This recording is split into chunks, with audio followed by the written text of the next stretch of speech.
Bismillahirrahmanirrahim. Assalamu alaikum students. Hopefully you are all well and safe at your homes. Today we will discuss about question number 4, and question number 4 is about solar eclipse and lunar eclipse. So question is, what is the difference between a solar eclipse and a lunar eclipse? Its answer is given on page number 19. Eclipse is first is solar eclipse, and then we will discuss about the lunar eclipse. So what is eclipse? अच्छा, eclipse क्या होता है? Eclipse है when one heavenly body partially or completely covers an other heavenly body from view, that is called eclipse. यानी किसी भी ऐसी heavenly body का partially और completely तौर पे किसी दूसरी body को cover कर देना, ठीक है? पार्शली या कम्प्लीटली मुकम्मल तौर पे, पार्शली या उसका थोड़ा हिस्सा उसका कवर करे, तो इस चीज़ को हम बोलते हैं इक्लिप्स. यानी हम तक वो जो है वो सेंटर में जैसे चीज़ आ रही हो कोई, ठीक है. अब यहाँ पे हम पहले सोलर इक्लिप्स देखेंगे कि सोलर इक्लिप्स क्या है. You know that the moon circle the earth. Last time भी जब हमने प्लैनेट्स को डिस्कस किया था तो उसमें हमने अर्थ का भी थोड़ा बहुत पार्ट देखा था कि अर्थ जो है उसका एक परमानेंट एक नेचुरल सैटेलाइट है मून, ठीक है, जो अर्थ के इर्द गिर्द चक्कर लगा रहा है. अब क्या है कि सोलर इक्लिप्स कैसे होता है? Sometimes the moon comes in between the earth and the sun. कभी कभी ऐसे होता है, जैसे मैंने आपको अभी इक्लिप्स की डेफिनेशन बताई है, वन हेवनली बॉडी पार्शली और completely covers another heavenly body from view. तो क्या है यहाँ पे, sometimes the moon comes in between the earth and the sun. When this happens the shadow of the moon falls on the earth. यहाँ पे सन है, ये cut कर दीजिएगा, करेक्ट जो है वो अर्थ है, क्योंकि मून का शेडो जो है वो अर्थ पे बनता है, ठीक है. And this is called solar Eclipse.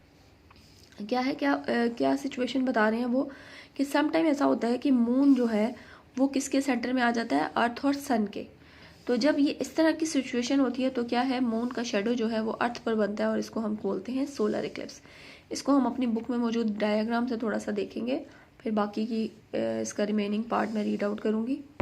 अच्छा जी, ये पेज नंबर 20 पे जो है ये सोलर इक्लिप्स की तस्वीर बनी हुई है, जिसमें मैंने आपको क्या बताया कि मून जो है वो अर्थ और सन के अर्थ और सन के सेंटर में आ जाता है, और मून का शेडो जो है वो मून का शेडो जो है वो अर्थ पे बनता है, ठीक है.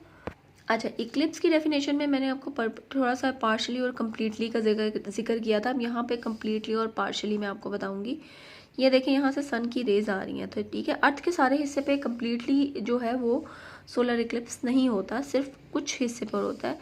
अब देखें, जो मेन हिस्सा है जहाँ पे चांद जो है, मून जो है वो रास्ता लाइट का सन की लाइट का रास्ता जो है वो ब्लॉक कर रहा है, वो है ये पार्ट, ये डार्कर पार्ट, ठीक है. और जहाँ पे मेन जो पार्ट है वो ये है, लेकिन यहाँ पे भी किसी हद तक ये जो लाइट डार्क है, यहाँ पे भी किसी हद तक जो है वो सोलर इक्लिप्स होगा. अच्छा, अब यहाँ पे आप देख रहे हो तो यहाँ पे मून का शेडो जो है वो इस हिस्से पे बन रहा है. यहाँ पे क्योंकि इस हिस्से की बात करें तो यहाँ पे चांद जो है वो सूरज से आने वाला जो उसकी तरफ से रोशनी है उसको मुकम्मल तौर पे कवर कर रहा है. तो हम इसको यहाँ पे जो होगा सोलर इक्लिप्स जो होगा वो होगा कम्प्लीटली सोलर इक्लिप्स. जबकि ये वाला जो पार्ट है जहाँ पे हल्का उसका एक कह लो शेडो है या अंधेरा सा है, लाइट, वो है पार्शली. अब क्या है कि इस हिस्से में जो है वो दिन यानी प्रॉपर जब पूरा सूरज निकला हुआ है, कम्प्लीटली रोशनी है, लेकिन यहाँ पे बिल्कुल डार्कनेस हो जाएगी, ठीक है. यहाँ पे इस हिस्से में डार्कनेस हो जाएगी, जबकि ये वाला पार्ट जो है इधर हल्की रोशनी होगी, कम रोशनी होगी, पार्शली होगा, ठीक है. अब जैसे जैसे ये इस हिस्से से मूव करता हुआ इस तरफ आ जाएगा, वैसे वैसे आपका जो हमारा सोलर इक्लिप्स है वो ख़त्म हो जाएगा. यानी ये जो टाइम पीरियड होगा ये फ्यू मिनट्स के लिए होगा, ठीक है. ये सिचुएशन फ्यू मिनट्स के लिए होगी. अच्छा, अब जो चीज़ हमने डायग्राम से देखी थी यहाँ पे हम उसको थोड़ा सा पढ़ते हैं. If the moon is exactly between the sun and the earth then the eclipse can be total and the sun darkens. जैसे मैंने अभी आपको पीछे बताया कि वो हिस्सा जहाँ पे मून जो है वो कम्प्लीटली सूरज की रोशनी को ब्लॉक कर देगा, वो सन हमें डार्क फील होगा, ठीक है, क्योंकि बीच में रुकावट आ गई, मून आ गया, तो हम वहाँ पे उसको बोलते हैं टोटली सोलर इक्लिप्स या completely solar eclipse. For a few minutes in areas where total eclipse occur the earth turns dark. जैसे मैंने अभी बताया, ज़मीन जो है वो अंधेरे में चली जाएगी, यानी ऐसा लगेगा जैसे रात हो गई है। इवन ड्यूरिंग द डे, ताकि दिन भी हो तब भी, मतलब दिन की सिचुएशन में आपको बता रहे हैं कि जब सूरज कम्प्लीटली चमक रहा होता है लेकिन एकदम से अंधेरा हो जाता है, वो इसकी वजह ये होती है कि मून जो है वो सन के रास्ते में आ जाता है, उसकी रोशनी के रास्ते में। One such Eclipse occurred in 1999 and was visible in many areas of South Asia including Pakistan.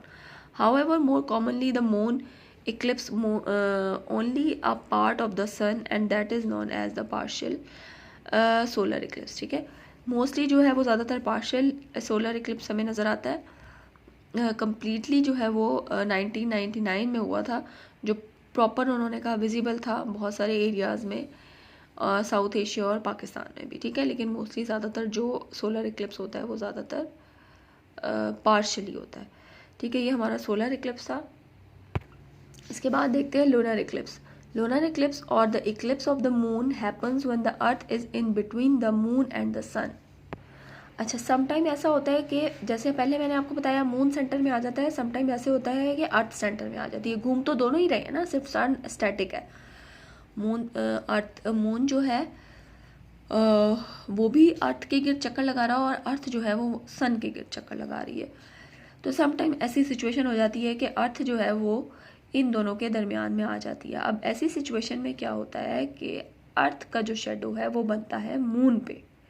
ठीक है, अच्छा, अब ऐसी सिचुएशन में क्या होता है कि जैसे आपको बताया मैंने, अच्छा, लूनर इक्लिप्स में जो है वो मून जो है वो ज़मीन से हमें ऑरेंज या रेड से कलर का नज़र आएगा। ठीक है, अब इसमें भी उसी तरह कम्प्लीटली और पार्शियली होता है।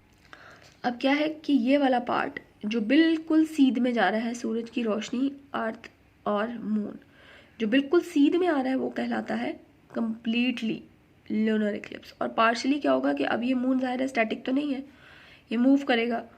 ठीक है, ये मूव करता हुआ जब इस तरफ आएगा तो उस पर हल्की हल्की रोशनी आना शुरू हो जाएगी, तो उसको हम बोलते हैं पार्शियली। और दूसरी बात मैंने आपको बताई है ऑरेंज कलर में या रेड से कलर में होता है, तो उसकी वजह ये होती है कि सन की तरफ से आने वाली जो रेज़ हैं, लाइट की रेज़ हैं, उनमें आपको पता है जो लाइट है वो बहुत सारे कलर से, डिफरेंट कलर से मिलकर बनी है। ठीक है, साइंस में आपने पढ़ा होगा। लेकिन इन तमाम लाइट्स में जो डिफरेंट कलर्स हैं उसमें से सिर्फ रेड कलर जो है वो कह लो वो फ्लेक्सिबल है, तो वो इजीली जो है वो बाकी जो है वो टकरा के इधर उधर दूसरे रास्तों पे निकल जाती हैं कलर्स जो हैं लाइट के। लेकिन रेड कलर जो है वो इस तक आता है, तो इस वजह से हमें मून जो है वो थोड़ा रेड या ऑरेंज से कलर में नज़र आता है। अच्छा, if the earth is positioned centrally, ठीक है, अगर अर्थ की पोजीशन क्या है, सेंटर में आता है, then there is total lunar eclipse, जैसे मैंने अभी आपको बताया। Otherwise only a partial lunar eclipse अगर, ठीक है, अगर यानी या तो अगर सेंटर में आएगा तो वो टोटल इक्लिप्स या कम्प्लीटली लूनर इक्लिप्स कहलाएगा, या फिर और दूसरी सिचुएशन में वो क्या कहलाएगा, पार्शियल लूनर इक्लिप्स। अच्छा, ये टॉपिक पढ़ने के और समझने के बाद में भी कुछ बच्चों के माइंड में ये क्वेश्चन आए कि हर मंथ, ज़ाहिर है मून तो कम्प्लीटली उसके गिर्द चक्कर लगा रहा है, तो ये पोजीशन हर मंथ हो सकती है, हर महीने क्यों नहीं होती, हर महीने सोलर इक्लिप्स लूनर इक्लिप्स क्यों नहीं होता? तो उसकी वजह ये है, मैं आपको वो भी डायग्राम से बताती हूँ और फिर आपको उसको क्लियर समझोगे। जी, उसकी वजह ये है कि जैसे लास्ट टाइम मैंने आपको अर्थ का ऑर्बिट बताया था कि अर्थ का ऑर्बिट थोड़ा सा इस शेप में है, इसी तरह मून जो है, मून का जो ऑर्बिट है वो इस तरीके से है, यानी अप डाउन, कभी अप भी हो जाता है, इधर से डाउन भी हो जाता है। ठीक है, तो ये पोजीशन जो है ये इसकी कोई एक जैसी स्टैटिक नहीं रहती कि ये सीधा सीधा यूं यूं घूमता रहेगा। मून कभी भी सीधा नहीं घूम रहा होता, मून जो है उसकी पोजीशन ही कभी इस साइड से ऐसे अप हो गई, यूं घूमना शुरू हो गया, या फिर वो कभी ऐसे, कभी अप एंड डाउन, यानी जैसे आप कह लो झूले लेते हो तो उस तरह का झूला है ना, जिसमें कभी ऊपर हो जाता है तो कभी नीचे, तो आप ये कंडीशन समझ लो कि मून की भी इसी तरह की कंडीशन होती है कि वो इसी के अंडर रहते हुए कभी अप सर्कल हो जाता है उसका, कभी वो डाउन। ठीक है, कभी अप कभी डाउन। तो इसकी वजह से ये वजह होती है जिसकी वजह से जो है हर महीने जो है वो लूनर और सोलर इक्लिप्स नहीं होता, सिर्फ उस पोजीशन पे होता है जो पोजीशन मैंने आपको बताई है। तो क्योंकि ये पोजीशन जो है हर मंथ नहीं बन सकती, तो ये पोजीशन जो है ये कभी जब बनती है तो ऐसी सिचुएशन में जब मून सेंटर में आता है तो सोलर इक्लिप्स, जब अर्थ सेंटर में आती है तो लूनर इक्लिप्स। तो ये हमारे आज का क्वेश्चन था। अब मैं आपको उसका आंसर मार्क करवाती हूँ। अच्छा, फर्स्ट आपने हेडिंग दी सोलर इक्लिप्स, यहाँ से आप स्टार्ट करेंगे। Sometimes the moon comes in between the earth and the sun, when this happen the shadow of the moon falls on the earth. इधर आपने अर्थ करना है, सन नहीं करना, सन को आप कट करके इसको करेक्ट कर लो, अर्थ आएगा। And this is called the solar eclipse. If the moon is exactly between the sun and the earth, then the eclipse can be total and the sun darkens तक कर लिया। उसके बाद हमने लूनर इक्लिप्स करना है। इसके बाद लूनर इक्लिप्स की हेडिंग दी और ये पूरा कंप्लीट है पैराग्राफ, ठीक है। सोलर इक्लिप्स की जब आप बात करोगे तो वहाँ पे आपने ये डायग्राम बनानी है, और जब लूनर इक्लिप्स की बात करोगे तो आपने ये डायग्राम बनानी है। और दूसरी चीज़ ये कि जब मैंने अभी आपको मून का ऑर्बिट दिखाया था कि मून का ऑर्बिट किस तरीके का है, ठीक है, वो मैं आपको प्रॉपर पिक्चर भी इसके प्लानिंग में शेयर करूँगी, तो आप वहाँ से वो भी देख लेना, ठीक है।